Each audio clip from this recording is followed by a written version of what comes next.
Hi, I'm Loren, President and CEO of Silverado, and I'm here with Kim Butrum, Senior Vice President of Health Services for Silverado. I want to talk to you about COVID and how, Kim, how do you provide quality of life for people with memory impairing diseases, you know, in this situation of we're living with COVID?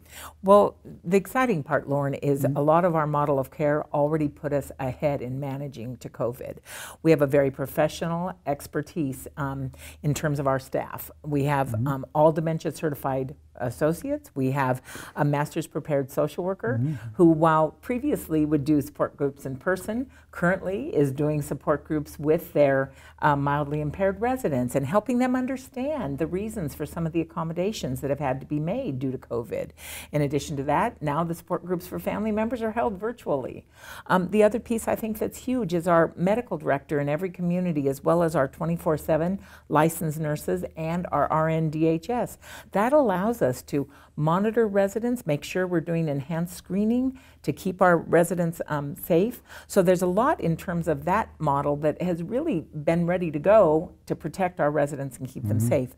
The other piece about it is we've had we're industry-leading clinical outcomes for more than 20 years, that we do not transfer our residents out with one little thing. We have enough of a clinical expertise to manage those things within the community. That serves us very well in a pandemic, and in fact, is a huge differentiator. So I feel comfortable saying that so much of our basic model of care actually has done well. Well, and I want to ask you one more question, and that is, a lot of people think that smaller settings are safer than larger settings, and you know, the reality is you can't have those resources you are talking about in a smaller setting. It's impossible to have. And you can't have the physical plant large enough to cohort people separately in an observation area if they have symptoms, or to move people into a welcome center separate from the rest of the population. You know, it's just not possible.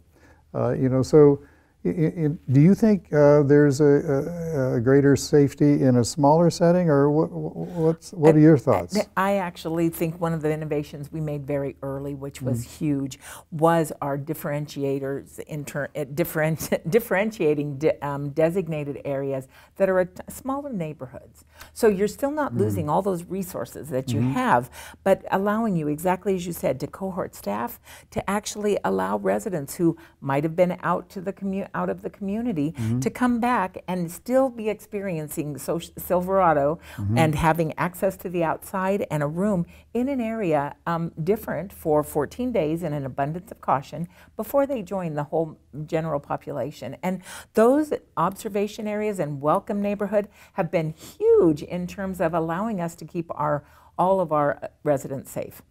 And it's important to have a home office large enough and you know, with enough expertise like yourself to be able to go through, you know, what are the pros and cons of this or that. I know I've seen you, Michelle, and others pivot on a dime day to day, have meetings with our teams across the country every day for the first couple of months of this with our clinical leaders and our administrative leaders in every community every day, and the entire home office team there helping. So those are all, I think, really important matters too. But thank you very much for your time today, and thank you.